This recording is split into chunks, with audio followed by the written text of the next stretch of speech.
The most dangerous prison is the one you build inside your own mind. Its bars are made of other people's opinions, and most men serve a life sentence without ever realizing they hold the key. You check your phone before your feet touch the floor. You scroll through notifications, measuring your worth by the approval of strangers. A critical comment lands, and your chest tightens. A post underperforms, and you feel the familiar sting of rejection. You tell yourself it does not matter, but your body knows the truth. This is not weakness unique to you. It is the human condition weaponized against itself. From an evolutionary perspective, social acceptance was crucial for survival. Rejection from the tribe meant death. Your nervous system still operates on this ancient code, but today that wiring has been hijacked. Social media has quantified human validation. Likes, comments, and shares have become the metrics of your existence, and you have handed the keys to your inner kingdom to people who do not even know your name. The symptoms are everywhere. You make decisions based on anticipated criticism rather than personal values. You change your opinions to match the majority without examining the facts. Your mood rises with praise and crashes with disapproval. You have constructed what psychologists call a presentation self, optimized for audience approval rather than authentic expression. The cost is identity itself. When you consistently rely on external validation, you prevent yourself from developing a strong internal sense of self.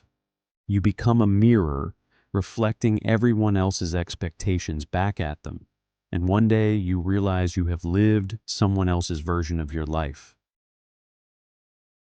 The Stoics faced the same human weakness, but they found the escape. Marcus Aurelius wrote in his private journal a question that should disturb every man who reads it. He said, "I have often wondered how it is that every man loves himself more than all the rest of men, but yet sets less value on his own opinion of himself than on the opinion of others."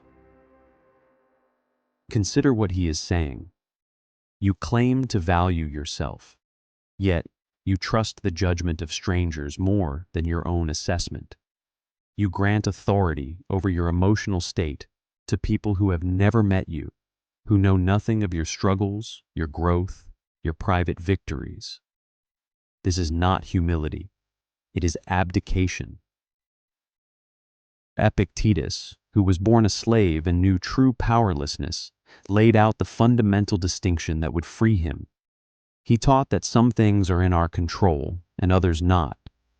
Things in our control are opinion, pursuit, desire, aversion. Things not in our control are body, property, reputation, command. Notice where reputation falls. It is not yours. It never was.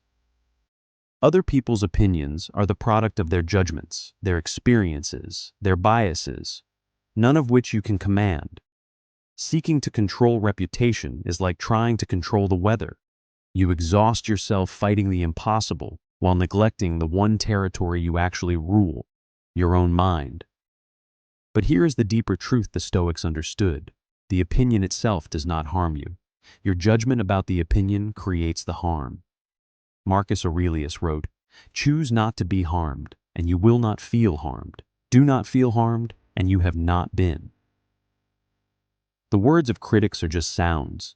The disapproval of strangers is just their internal state expressed outward. You supply the meaning. You interpret the threat. You construct the wound, which means you also hold the power to stop. Epictetus said, "Remember that not he who gives ill language or a blow insults, but the principle which represents these things as insulting. When therefore anyone provokes you, be assured that it is your own opinion which provokes you." This is not theory. This is practice. Here is how you begin. The first discipline is the morning premeditation. Before you check any device, before you expose yourself to the opinions of the world, spend 2 minutes in preparation. Visualize the criticism, rejection, or disapproval you might face today. See it clearly. Then remind yourself that this opinion will come from a person struggling with their own issues, acting from their own limited perspective. It cannot touch what is truly yours, your character, your judgment, your response.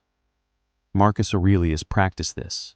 He wrote, "When you wake up in the morning, tell yourself the people I deal with today will be meddling, ungrateful, arrogant, dishonest, jealous, and surly." He prepared for negativity so it would not shake him. The second discipline is the source audit. When criticism or praise affects you, stop and ask one question. Does this person live according to their own principles? Have they demonstrated wisdom and virtue in their own life? If not, their opinion, positive or negative, carries no weight. Marcus Aurelius wrote that a man should hold on to the opinion not of all, but of those only who confessedly live according to nature. He does not value at all the praise which comes from such men, since they are not even satisfied with themselves. Write down the names of 3 to 5 people whose judgment actually matters. Everyone else is noise. The ancients left us more than philosophy. They left us a blueprint for dominance over the self. Subscribe to uncover what they knew. The third discipline is the validation fast. For 1 week, post nothing seeking approval. No status updates, no photos designed to impress. If you create something, create it without sharing. Notice the discomfort. Sit with the absence of feedback. Learn that you existed before the likes, and you will exist after them. Seneca practiced voluntary discomfort to reduce attachment. He wrote, "Let us become intimate with poverty, so that fortune may not catch us off our guard." Applied to validation, this means practicing without it. The fourth discipline is the mortality frame. When someone's opinion disturbs you, immediately bring to mind what Marcus Aurelius wrote. "Within a very short time, both he and I will be dead, and a little after, not even our names will be left." Visualize yourself at 90, looking back at your life. Does this person's opinion appear anywhere in your story? Does it matter at all? The fifth discipline is the evening self-review. Each night, ask yourself 2 questions. When did I give away my power today? When did I let someone else's words control my emotional state? Not to criticize yourself, but to become aware. Seneca practiced this nightly examination. He wrote, "When the light has been removed and my wife has fallen silent, I examine my entire day and go back over what I have done and said." Awareness is the first step to mastery. What changes when these disciplines take root? Everything. Consider Epictetus. There is a story told by the author Celsus that when still a slave, Epictetus was tortured by his master Epaphroditus, who twisted his leg. Enduring the pain with complete composure, Epictetus warned his master that his leg would break. And when it did break, he simply said, "There, did I not tell you that it would break?"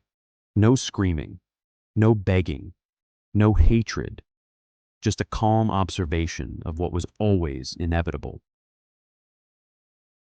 His leg belonged to the external world. His response belonged to him. Epictetus walked with a limp for the rest of his life, but he walked as a free man internally long before he was legally freed. After obtaining his freedom, he taught philosophy until Emperor Domitian banished all philosophers from Rome. He founded his school in Nicopolis, Greece, where he became known as the greatest of Stoics. Emperors sought his counsel. His student Arrian recorded his teachings, which later reached Marcus Aurelius himself. The slave became the teacher of the ruler of the world, not through seeking approval, but through mastering his own mind. He later said, "I laugh at those who think they can damage me. They do not know who I am. They do not know what I think. They cannot even touch the things which are really mine and with which I live." This is the transformation available to you. Not indifference to the world, not coldness, but sovereignty. The knowledge that the crowd cannot enter your mind unless you open the gate. The critics cannot wound you unless you hand them the knife. The Stoics were not naive. They did not say ignore all feedback. Marcus Aurelius wrote, "If someone is able to show me that what I think or do is not right, I will happily change, for I seek the truth." The distinction is the source of change. Changing because you have been shown truth is wisdom. Changing to win approval is slavery. Their opinion is their property, not yours. The moment you understand this, the prison door swings open.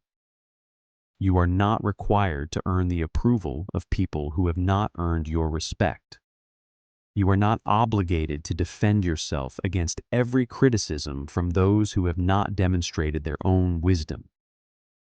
You are not diminished by disapproval unless you decide to be. The most dangerous prison is the one you build inside your own mind.